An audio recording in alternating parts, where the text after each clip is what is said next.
are listening to the Thornapple Valley Church podcast. Thank you for joining us. Our hope is for you to be encouraged and to connect with God during this message. If you'd like to know more about Thornapple Valley Church, visit tvcweb.com. Well, good morning. Also, good morning to those of you who are joining us online and at Delton and Middleville.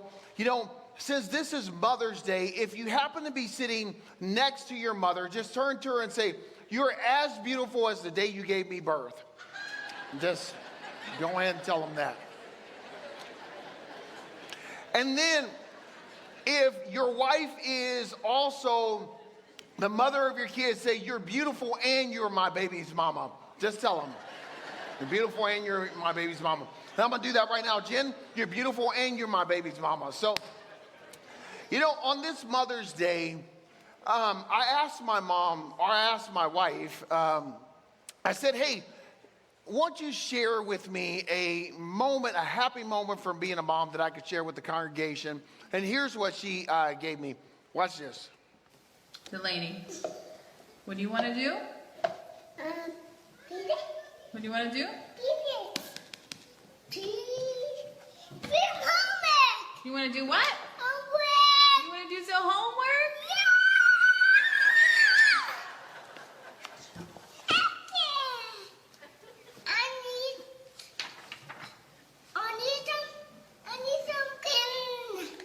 You need some crayons? Yeah. You need a pencil? No, I don't need a pencil. I just need a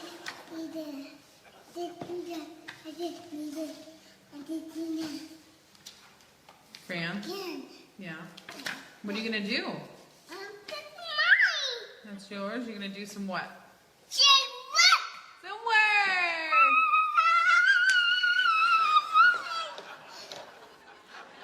There you go. That's the, okay. I guess that's the end of the message. So anyway, yeah, you know, I remember when she's 9 now. We've got 2 teenagers and then 2 pre-teenagers. I remember when I shared that video on Facebook, I got a call from my mom and she said, "Keith, you need to call me back right now." So I call her back and she says, "Keith," and actually it was my wife who posted the video. She says, "Keith, your wife just posted child pornography on the internet." I was like, "What?" No, she's wearing a diaper. Wearing a diaper. So anyway, with that being said, if you got a Bible or a Bible app, I want to invite you to get to 2 Kings chapter 4. In 2 Kings chapter 4, we're going to meet a mom, and she's not necessarily having a happy moment. Now, while you're getting to 2 Kings, let me set up the text that we're in. We're going to read about the prophet Elisha. So there's the prophet Elijah, who has this great, massive prophetic ministry. Then you have the prophet Elisha, who follows him. It's like the second man. This would be similar to kind of like if Tim Cook or Steve Jobs, when he turned over Apple to Steve Cook, Elisha is the second man up. Now, I find it kind of intriguing that both of these guys had similar names. You have Elijah and Elisha. If I was Elisha, I would want to have my own identity. I would say, don't call me Elisha, call me little E, Easy E, may he rest in peace, or call me something else besides Elisha. But that's his name. Now, the differences between the two is Elijah was kind of a one-man show. He was do-it-yourself kind of prophet, where Elisha was more of a team person. He built something that became known as the School of the Prophets. He had a bunch of prophets in training who followed him around. And here's what happens with one of them. This is 2 Kings chapter 4.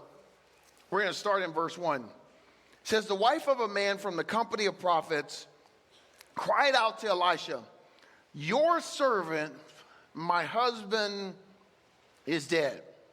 You know he revered the Lord.'" So here's a woman who is in pain.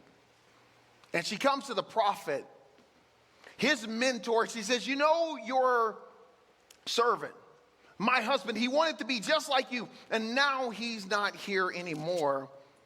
But to make matters worse, Here's what happens next. She says, but his creditor is coming to take my 2 boys as slaves. Now, not only is she a widow, but now the repo man is coming to her house to take her 2 sons into slavery. The reason this is in Middle Eastern culture, if you cannot repay a debt, your own person or your children could be taken as a repayment for that debt. So here's a lady who's in grief and she's in sadness. Now look at Elisha's response. Elisha replied to her, how can I help you? Tell me, what do you have in your house? Now, his response seems kind of insensitive. Elisha, I'm in a dark place right now. And you know I'm in a dark place. You were there when we laid your servant to rest. And now they're coming to take my kids away. I'm all alone. And Elisha says, how can I help you? And what do you have in your house? She responded, your servant has nothing at all. This is typically how we feel when we walk through massive amounts of loss. I don't have anything left. Here's what I know. Some of you came to church today. Some of you watching me online today. That's what you feel. I have nothing left. I don't have any confidence left. I don't have any hope left. I don't have any motivation, any drive left. I've had so many heartbreaks and setbacks and disappointments that I just feel lost. She says, your servant has nothing at all except this small jar of oil. I've just got this oil. It's not that big of a deal. Everybody in the Middle East had oil. They used it for all types of things. They used it in temple worship. They used it for lotion. They used it for all types of different products. And she says, all I have is this jar of oil. Here's what Elisha responds. Elisha said, go and ask all your neighbors for empty jars. Do not ask for just a few. Then go inside, shut the door behind you and your sons, and pour the oil into the jars. As each is filled, put one to the side. She left them, shut the door behind her and her sons, and they brought the jars to her, and she kept pouring. When all the jars were full, she said to her son, bring me another one. But he replied, there is not a jar left. And if you're taking notes or if you're following me along with your Bible, you might want to underline this next statement. Then the oil stopped flowing when she runs out of jars. She went and told the man of God, and he said, go sell the oil, pay your debts, and you and your sons can live off what's left. Now let me set the scene up one more time for you. Here's this mother in misery who comes to the prophet Elijah. She's in a vulnerable state. I can just imagine her with tears in her eyes saying, why? Why did this happen to me? You know that he loved God. He was spiritual. But yet at the same time, just because he was spiritual doesn't mean that he didn't have financial troubles. He was sick. Maybe the reason that they were in so much debt is because he was sick. But whatever the case is, she feels like she's lost everything. And while she's in the midst of this situation, feeling like she's about to lose her sons, she comes to Elijah and she says, Elijah, I need a miracle. And his response is, what do you have? He says, I ain't got nothing. I'm broke. I'm tired. I'm exhausted. And honestly, if I'm being truthful, I'm frustrated at God, because how could God take a good man and then leave me with this crisis? And then while she's talking, she says, you know, I do have this little jar of oil, but what is this going to do? This is common. Everybody has a jar of oil. But Elijah says, here's what I want you to do. I want you to go and borrow a bunch of jars, and then I want you to empty jars, and I want you to pour that oil in the jars, and then I want you to go sell that oil, and it's going to bring about a change in your life. See, this lady is in a major rainy day of her life because she's dealt with loss, but here's how Elijah is going to help her to come out of this rainy day. Is the first thing he's going to do is he's going to help her focus on what's left, not what she's lost. See, when we go through loss, we have a tendency to focus only on that loss. Some of you recently lost a job, an opportunity. Maybe you lost a relationship. And there's this sadness, there's this brokenness because you find yourself asking this question, what could have been? Well, what could have been if we would have stayed at it and we would have kept working through and they gave up on me? They left me at the altar. They broke up with me by text. What could have been? She's in this moment of loss, and Elijah says, what do you have left? Well, I just got this jar of oil. Well, Elijah says, take that jar of oil and pour it into other jars and start to sell it.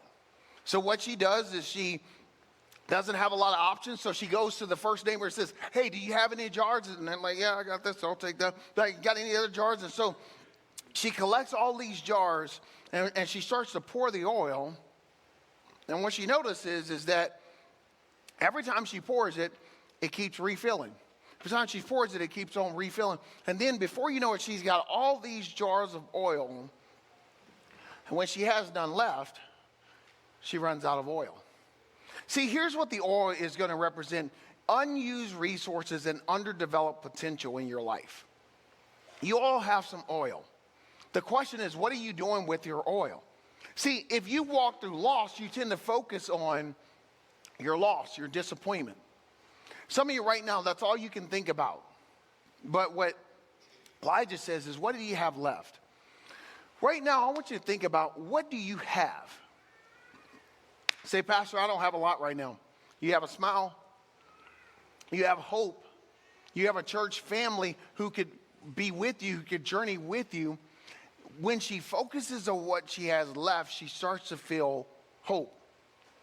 Professor Clifford Nass from the University of Stanford, here's what he writes about loss and negative experiences. He says this: the brain handles positive and negative information in different hemispheres. Negative emotions generally involve more thinking, and the information is processed more thoroughly than positive one. Thus, we tend to ruminate about unpleasant events and use stronger words to describe them than happy ones. Basically, what he's saying is that when you and I walk through negative experiences, we tend to think about those more than the positive things.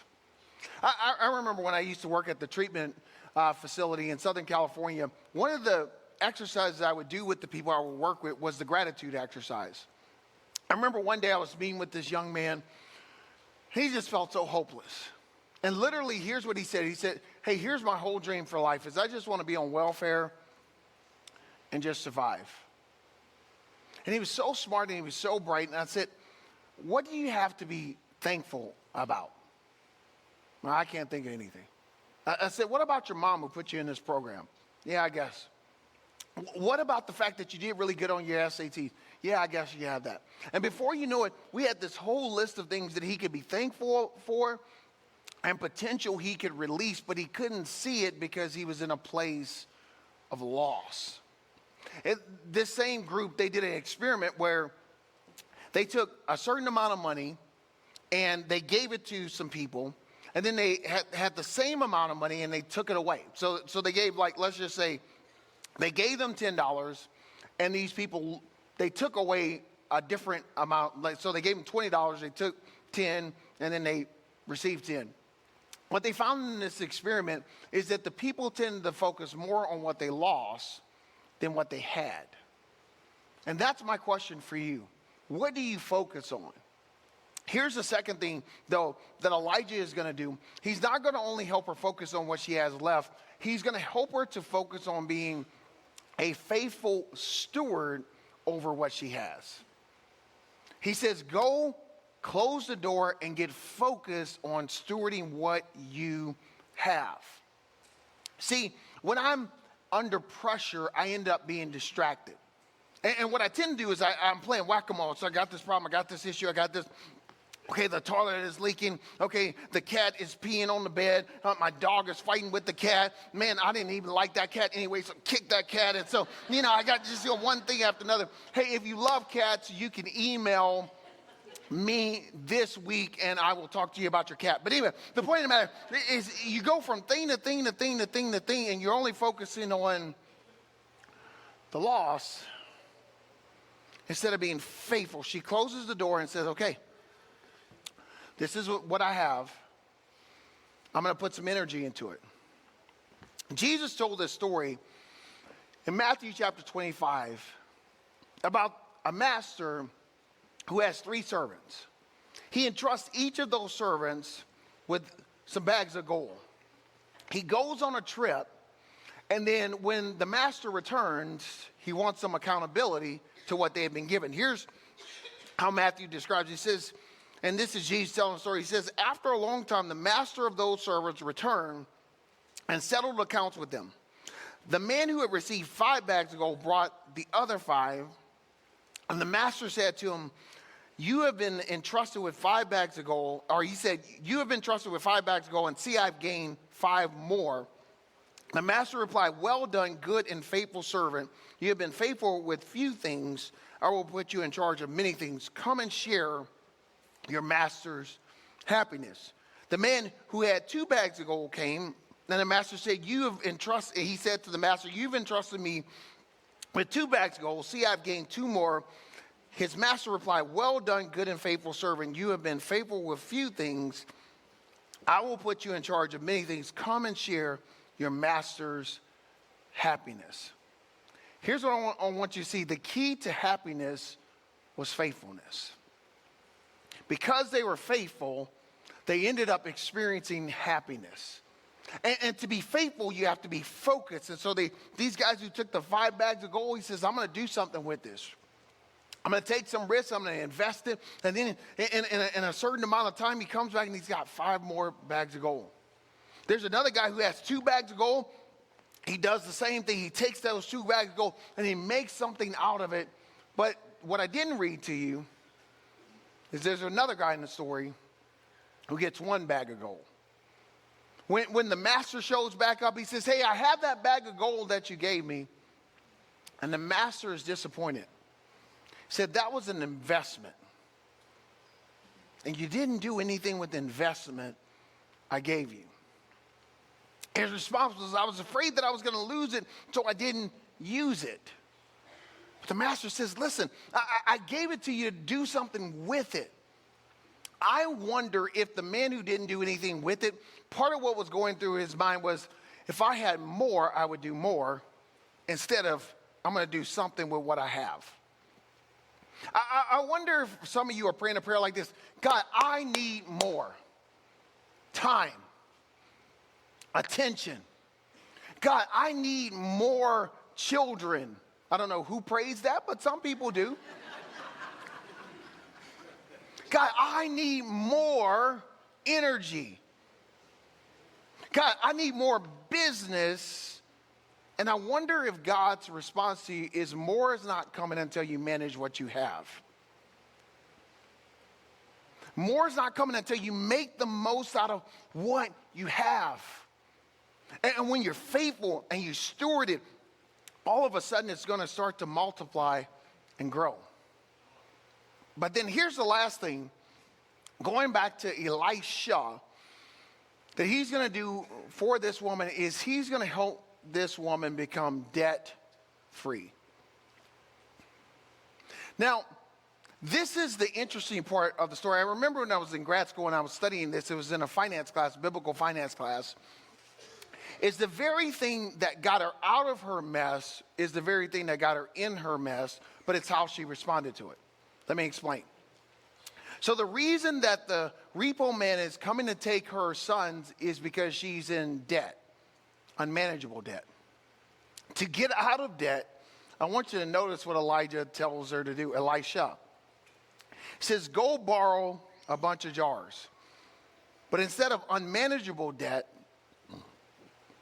here's what I want you to have is some strategic debt management. I want you to go pay your bills and live off the rest. When she responds the right way to debt, all of a sudden she starts to have peace again in her life. Debt. It's interesting how debt is something that so many of us, it controls our lives. You know, Dave Ramsey says that 78% of Americans will have some major financial setback in their life. And oftentimes the way we respond to it is in debt, but we don't have a plan to pay it back. And so what it does is it brings pain. I'm going to bring a picture up on the screen. Bring up my picture. Bring up a picture of my gazelle here. I want everybody to go, "Aw." Isn't that beautiful? I remember last summer, me and my wife, we went to Africa, and I spoke at this pastor's conference, and we went on a safari, and we saw a gazelle like this, and they're just out in the wild, just running around, opening, just kind of chilling, just moseying around. But then I want you to bring up my next picture. That's a cheetah. It's been said that a cheetah could go from 0 to like 60 in like 4 seconds. If this gazelle saw this, it wouldn't just be looking around, it would start running. It would start running with passion and with energy because it understood the danger of that cheetah. Dave Ramsey calls this gazelle-like intensity. How do you deal with debt? Is you got to get some energy and some passion and say, I'm not going to allow this to control my life because it has the ability to bring a lot of pain to my life. But it's about being smart and being diligent and being disciplined is how you do it. I'll tell you how I remember how I did this at the beginning of my marriage. I was a youth pastor and I wasn't making a lot of money. And I remember, you know, when I was 18, they sent me a credit card. I was so excited to have something with my name on it. And one of the cool things about a credit card is I would use it, I would swipe it, and they would just give me stuff. I was like, this is fantastic. And then all of a sudden, those bills started coming in the mail. And I remember as I got older and I was thinking about getting married and all those things, feeling the pressure of that. I remember reading a Dave Ramsey's book. It was a book called Total Money Makeover. And he talked about learning how to feel money again. And I remember what I did is I went and turned in my even debit card, and I got an ATM card. And the power of the ATM card was when I went to buy something, I had to actually go to the bank, get out cash, and I would look at that receipt and I go, oh, I have less money in here. And the more I did that, the more I learned into what Dave would say, feel money again, the more I learned how to manage it better. And I wonder if some of you are walking through a difficult time, and though it's financial, God's trying to do something spiritual in your life.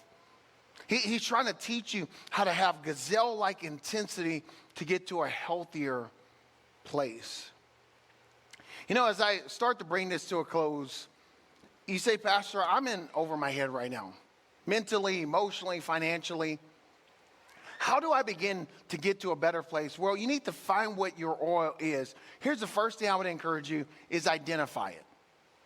Identify what is your oil, your underdeveloped resources and potential. Identify what is it that you have. The second thing I would encourage you is get other people involved. For this mom in misery, she gets honest. She says, I need help. I need some help. I need somebody to journey with me through this. And God does a miracle because she lives in community. In Psalm chapter 133, verse 1 through 3, it says this: how good and pleasant it is when God's people live in unity. How good and pleasant it is.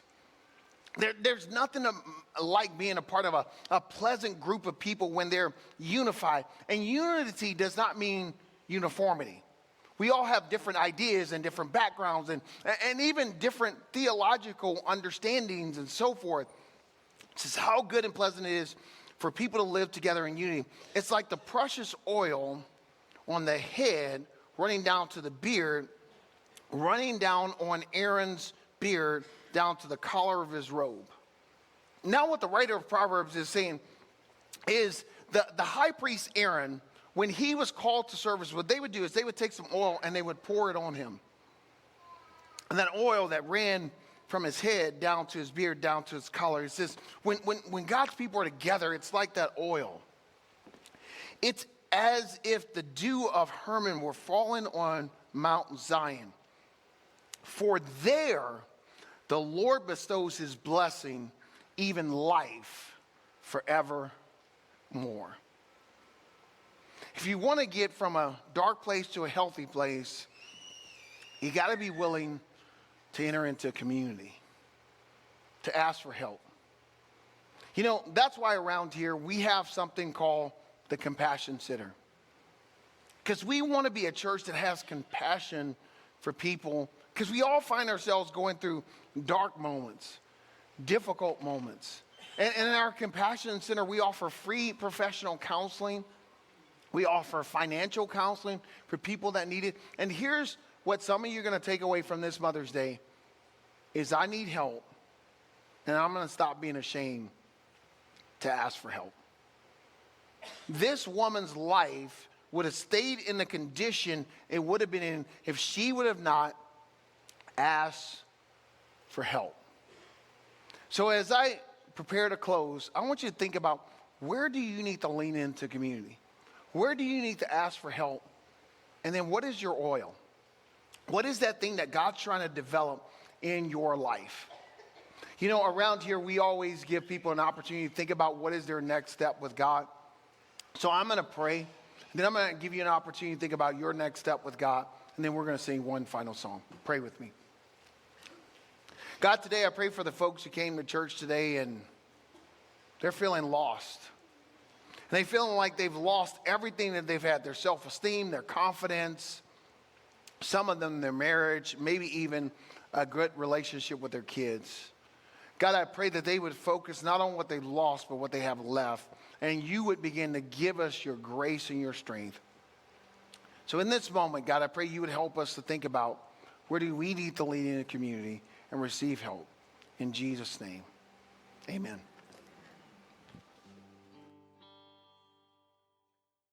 Thank you for listening to the Thornapple Valley Church podcast.